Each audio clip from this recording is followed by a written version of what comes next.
Hi friends. இன்னைக்கு November 4th வீக்குக்கான current affairs தான் பார்க்க போறோம். ஸோ இதுல ஃபர்ஸ்ட் வந்து பாருங்க, கவர்மெண்ட் லான்ச்சஸ் பூ நீர் portal for managing ground water withdrawal permits. So பூ நீர் அப்படின்னு ஒரு போர்ட்டலை வந்து ஒரு வெப்சைட்டை வந்து லான்ச் பண்ணியிருக்காங்க. ஸோ இது வந்து எதுக்காண்டி அப்படின்னா, கிரவுண்ட் வாட்டரை வந்து எஃபிஷியண்டா யூஸ் பண்றதுக்காண்டி இந்த போர்ட்டல் கொண்டு வரப்பட்டிருக்குங்க. ஸோ அடுத்து சாகர் மந்தான் அப்படின்றது கிரேட் ஓஷன்ஸ் டயலாக் அப்படின்ற ஒரு கான்ஃபரன்ஸுங்க. இது வந்து அதாவது கடல் படையில ஒரு கோஆப்ரேஷன் இருக்கணும் அப்படின்னு சொல்லி இந்த கான்ஃபரன்ஸை நடத்துறாங்க. Viksit Bharat initiative for students innovation and outreach network, அது பேர் தாங்க விஷன். ஸோ இப்படின்ற ஒரு ப்ரோக்ராமை அண்டர் ப்ரிவிலேஜ்டு ஸ்டூடெண்ட்ஸுக்காண்டி ஒரு நான் ப்ராஃபிட் ஆர்கனைசேஷன், அதாவது ஒரு என்ஜிஓ அவங்க வந்து நடத்துறாங்க. உத்சவ் ஃபவுண்டேஷன்ஸ் அது பேரு. ஸோ இவங்களுக்கு எஜுகேஷனும் ஸ்கில் டெவலப்மெண்ட்டும் கொடுக்கறது தான் இந்த ஆர்கனைசேஷனோட நோக்கம். ஸோ அடுத்தது Aaj Tak Sahitya Jagriti lifetime achievement award அப்படின்ற ஒரு அவார்டை குல்சர் அப்படின்ற புனை பேர் வச்சுக்கிட்ட சம்பூர்ண சிங் கல்ரா அப்படின்றவங்களுக்கு கொடுத்துருக்காங்க. இவங்க வந்து ஒரு ஃபேமஸான ஒரு கவிஞர், அதுக்கப்புறம் பாடலாசிரியர், அதுக்கப்புறம் படம் எடுக்கிறவர், ஒரு டைரக்டர். ஸோ இவங்க இந்தியன் லிட்ரேச்சருக்கு நிறைய அவங்களோட பங்களிப்பை கொடுத்துருக்காங்க, சினிமாவுக்கு கொடுத்துருக்காங்க. அப்படின்றதுனால அந்த குல்சர்ன்ற சாருக்கு வந்து Aaj Tak Sahitya Jagriti lifetime achievement award கொடுத்துருக்காங்க.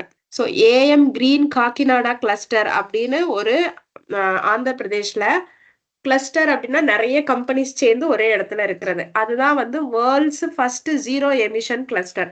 ஸோ அங்க வந்து கார்பன் எமிஷனே கிடையாது. ஸோ அந்த கம்பெனி வந்து AM green ammonia private limited.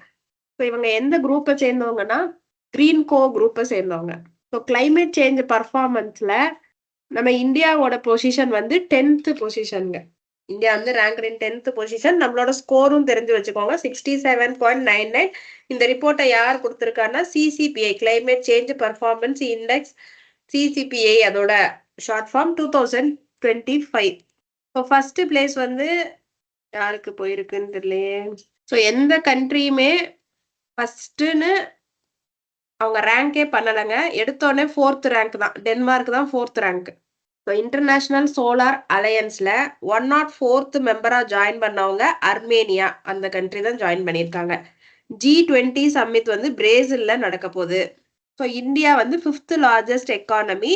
Sustainable trade இண்டெக்ஸை பற்றி பார்க்கும்போது அது 23rd பொசிஷன்ல இருக்கு. அடுத்து நெட்வொர்க் ரெடினஸ் இண்டெக்ஸ் படி இந்தியா 49th இருக்கு. யூஎஸ்ஏ தான் ஃபர்ஸ்ட் பிளேஸ்ல இருக்கு. Army chief general Upendra Dwivedi நேபாளுக்கு விசிட் பண்ணியிருக்காங்க. ஸோ நம்ம கொஸ்டின் எப்படி வரும், எந்த ஹையர் அஃபீஷியல் இல்லை எந்த பியூரோக்ரேட் நேபாளை ரீசெண்டாக விசிட் பண்ணாங்க அப்படின்னு சொல்லி கேட்கலாம். ஸோ அவங்க வந்து யாருன்னா army chief general Upendra Dwivedi. அதுக்கப்புறம் ஹிந்தி திவஸ் வந்து 75th இயரா யூஎன்லயே கொண்டாடி இருக்காங்க. ஹிந்தி திவஸ்ன்னு சொல்லிட்டு நம்மளோட யுனைடெட் நேஷன்ஸ் நியூயார்க்ல 75 இயர்ஸ் கம்ப்ளீஷனை கொண்டாடி இருக்காங்க. அடுத்தது ஜென் வைஸ் அப்படின்றது வந்து ஒரு ஆப்புங்க. இந்த ஆப் வந்து யாருக்காண்டினா சீனியர் சிட்டிசன்ஸ்காண்டி. சீனியர் சிட்டிசன் வந்து யூபிஐ யூஸ் பண்றதுக்காண்டி இந்த ஆப்பை கொண்டு வந்திருக்காங்க. ஸோ அது பேர் வந்து ஜென் வைஸ் யூபிஐ. ஸோ இதை ஆக்சிஸ் பேங்க் வந்து தயார் பண்ணியிருக்காங்க.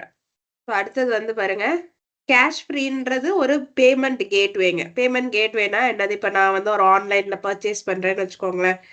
நான் என்னோட பேங்க் அக்கௌண்ட்ல இருந்து please wait the payment gateway is directed, you are directed to the payment gateway அப்படின்னு சொல்லிட்டு ஒரு இது வரும். நான் பேமெண்ட் கொடுத்தோன்னே அப்போ என் அக்கௌண்ட்ல இருந்து டெபிட் ஆகி அந்த பேமெண்ட் கேட்வேக்கு போயிடும்.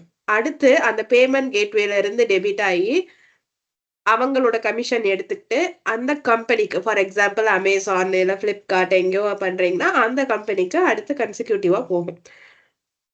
ஸோ இந்த பேமெண்ட் கேட்வே வந்து நிறைய பிராண்ட்ஸோட கொலாபரேட் பண்ணி கிராஸ் பார்டர் பேமெண்ட்ஸ் வந்து பண்ணியிருக்காங்க. ஸோ யூனிசெஃபும் இண்டஸ்இண்டும் சேர்ந்து கிளைமேட் ரீசைலன்ஸ் பண்ணியிருக்காங்க. அதாவது கிளைமேட்டுக்காண்டி ஏதோ ஒரு ப்ரோக்ராம் நடத்தியிருக்காங்க. ஸோ ஆர்பிஐயும் மால்தீவ்ஸ் மானிட்டரி அத்தாரிட்டியும் சேர்ந்து கிராஸ் பார்டர் டிரான்சாக்ஷனுக்கு அக்ரிமெண்ட் போட்டிருக்காங்க. இப்போ இந்தியன் கரன்சி பேர் வந்து இந்தியன் ருபி, மால்தீவியன் கரன்சி பேர் வந்து மால்தீவியன் ருஃபியா. சரிங்க. யூபிஐ லைட்டுக்கும் யூபிஐ 1, 2, 3லயும் இப்போ லிமிட்ஸ வந்து கொஞ்சம் எக்ஸ்பேண்ட் பண்ணியிருக்காங்க. ஸோ யூபிஐ லைட்ன்றது லோ வேல்யூ டிரான்சாக்ஷன்ஸ்க்காண்டி கொண்டு வந்த ஒரு ப்ராடக்ட். யூபிஐ 1, 2, 3 பே அப்படின்றது வந்து இன்டர்நெட் இல்லாதப்பயும் நீங்க டிஜிட்டல் பேமெண்ட்ஸ் பண்ணலாம். எது வழியா பண்ணுவீங்க? ஒரு கால் சென்டருக்கு கால் பண்ணி நம்ம சொல்லி பண்றோம் இல்லையா? அது பேர் வந்து IVR interactive voice response. Missed call குடுத்து பேங்க் பேலன்ஸ் பார்க்குறீங்க இல்லையா? அது எல்லாமே. அடுத்து ஒரிஜினல் எக்யூப்மென்ட் மேனுஃபேக்சரர் ஆப்ஸ், அதாவது உங்க உங்க பேங்கோட ஆப்ஸ யூஸ் பண்ணி பார்க்குறது. அதுக்கப்புறம் வந்து ஏதாவது சவுண்ட் பேஸ்டு டெக்னாலஜிய யூஸ் பண்ணி நீங்க இது பண்றது. லைக் வாய்ஸ் மெசேஜ் விடுறது அந்த மாதிரிலாம் இருக்கிறது தான் யூபிஐ 1, 2, 3 பேல இருக்கிற ஃபீச்சர்ஸ். ஸோ லிக்விடிட்டிய அதிகப்படுத்துறதுக்கு, அதாவது பணப்புழக்கத்த அதிகப்படுத்துறதுக்கு வேரியபிள் ரெப்போ ரேட் மூலமா பேங்க்குக்கு வந்து கடன் குடுத்திருக்கு ஆர்பிஐ. இந்த வேரியபிள் ரெப்போ ரேட்னா என்ன? முதல்ல ரெப்போ ரேட்னா என்ன? ரெப்போ ரேட் அப்படின்றது பேங்க்ஸ் ஆர்பிஐட்ட இருந்து கடன் வாங்கும்போது பேங்க்குக்கு ஆர்பிஐ ரெப்போ ரேட் அப்படின்ற ஒரு இன்ட்ரெஸ்ட் ரேட்ல லோன் கொடுக்கும். ஸோ இப்ப ரெப்போ ரேட்டை விட ஜாஸ்தியான ரேட்ல லோன் குடுக்கணும் அப்படின்னா வேரியபிள் ரெப்போ ரேட்டை வச்சுக்குவாங்க. இது எதுக்கு இப்படி கொஞ்சம் இன்க்ரீஸ் பண்ணி குடுக்குறாங்கன்னா, ரொம்ப ஷார்ட் பீரியடுக்கு தான் இந்த லோன குடுப்பாங்க. ஓகேவாங்க. ஸோ வேரியபிள் ரெப்போ ரேட் எவ்வளவா இருக்குன்னு பாருங்க. 6.73 வேறஸ் நம்ம ரெப்போ ரேட் வந்து எவ்வளோ இருக்கு? 6.50. ஸோ ரொம்ப ஷார்ட் பீரியடுக்கு அவங்க வந்து கொஞ்சம் வட்டி ஜாஸ்தி போட்டு குடுக்கும்போது, அது பேர் வந்து வேரியபிள் ரெப்போ ரேட். ஏன்னா ரெப்போ ரேட்ல இருந்து மாறி குடுக்குறாங்க. ஸோ அடுத்து பஞ்சாப் நேஷனல் பேங்க் வந்து பிசிஏஎஃப் சிக்னேட்டரி ஆயிடுச்சு அப்படின்னா, இந்த partnership for carbon accounting financials. So கிளைமேட்டுக்கு ஏத்த மாதிரி, கிளைமேட்ட பாதுகாக்கிற மாதிரி கார்பன நெறைய வெளிவிட மாட்டோம். நாங்க எவ்வளோ கார்பன் வெளிவிடுறோன்ற கணக்க உங்களுக்கு குடுத்துருவோம் அப்படின்னு சொல்லி, அந்த ஒரு மெம்பரா பஞ்சாப் நேஷனல் பேங்க் வந்து ஜாயின் பண்ணியிருக்காங்க. இப்போ நெறைய நம்மளோட ஜிடிபி ரிவிஷன்ஸ் வந்திருக்குங்க. இந்தியன் எக்கானமி ஃபினான்ஷியல் இயர் 25ல 6.7% தான் குரோ ஆகும் அப்படின்னு சொல்லியிருக்காங்க. ஐசிஆர்ஏ எவ்வளோ சொல்லியிருக்காங்கன்னா, 7% ஃபினான்ஷியல் இயர் 25க்கு குரோ ஆகும்னு சொல்லியிருக்காங்க. ஸோ டாடா பவர்ஸ் வந்து ரெனியூவபிள் எனர்ஜி ப்ராஜெக்ட்ஸ் இதுல வந்து இன்வெஸ்ட் பண்ண போறாங்க. இப்ப எதுல பண்ணியிருக்காங்கன்னா, மும்பைல இருக்கிற இன்டர்நேஷனல் ஏர்போர்ட்லயும் சாரிங்க மும்பைல இல்ல. டாடா பவர் வந்து 5000 crores வந்து நொய்டால இருக்கிற இன்டர்நேஷனல் ஏர்போர்ட்டுக்கு இன்வெஸ்ட் பண்ணியிருக்காங்க. ரெனியூவபிள் எனர்ஜிய டெவலப் பண்றதுக்காண்டி இன்வெஸ்ட் பண்ணியிருக்காங்க.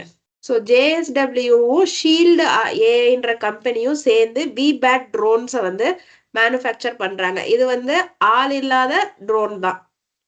கோல்ட்மேன் சாக்ஸ் அப்படின்றது ஒரு குளோபலா ரொம்ப ஃபேமஸான ஒரு இன்வெஸ்ட்மெண்ட் பேங்க். அவங்க வந்து ஃபினான்ஷியல் சர்வீசஸ், அதாவது ஷேர்ஸ் வாங்கி குடுக்குறது, ஸ்டாக்ஸ் வாங்கி குடுக்குறது, கைடன்ஸ் பண்றது இதையும் பண்றாங்க. ஸோ அவங்க வந்து நம்மளோட ஜிடிபி எவ்வளோ சொல்லியிருக்காங்கன்னா 6.3 தான் சொல்லியிருக்காங்க. இப்ப 3 பேரோட ஜிடிபி நம்மளுக்கு தெரியும். ஐசிஆர்ஏ, கோல்ட்மேன் சாக்ஸ், அதுக்கப்புறம் மார்கன் ஸ்டான்லி சொன்னதுதான் 6.7. அடுத்து எஸ்என்பி வந்து எவ்வளவு சொல்லியிருக்காங்கன்னா 6.5 to 7 சொல்லியிருக்காங்க. அதே மாதிரி எஸ்என்பி ஃபோர்காஸ்டும் பண்ணியிருக்காங்க. ஃபினான்ஷியல் இயர் 26க்கு 6.7ம், ஃபினான்ஷியல் இயர் 27க்கு 6.8ம் இருக்க வாய்ப்பு இருக்கு. இந்த ட்ரெண்ட்ல போயிட்டு இருந்துச்சுன்னா அதுதான் கிடைக்கும் அப்படின்னு சொல்லியிருக்காங்க. அதுக்கப்புறம் டைவிங்ல கோச் வந்து ஜேன் ஃபிகுரிடோ ஜிம்பாப்வேவை சேர்ந்தவர். அவரும் pole vault coach Vitaly Petrov உக்ரைனை சேர்ந்தவர். இவருக்கும் இந்தியன் ஒலிம்பிக் கமிட்டியோட coaches lifetime achievement award கொடுத்திருக்காங்க. ஸோ ஐஓசி அப்படின்னா நம்மளுக்கு ஒண்ணு வந்து இன்டர்நேஷனல் ஒலிம்பிக் கமிட்டின்னு தெரியும், இல்லாட்டினா இந்தியன் ஆயில் கார்பரேஷன் தெரியும். இன்னொரு அப்ரிவேஷன் பாருங்க, இன்டர் கவர்மெண்டல் ஓஷனோகிராபிக் கமிஷன். ஸோ இந்த கமிஷன் மூலமா கடலோர வில்லேஜஸ்ல சுனாமி ரெடி அப்படின்னு சொல்லிட்டு ஒடிசாவோட வில்லேஜஸ தயார் பண்ணி வச்சிருக்காங்க. ஸோ அடுத்தது Indira Gandhi prize for peace disarmament and development award வந்து டேனியல் பேரின் போம் அவருக்கு கிடைச்சிருக்கு. இவர் வந்து ஒரு பியானோ வாசிக்கிறவர், இஸ்ரேலை சேர்ந்தவர்.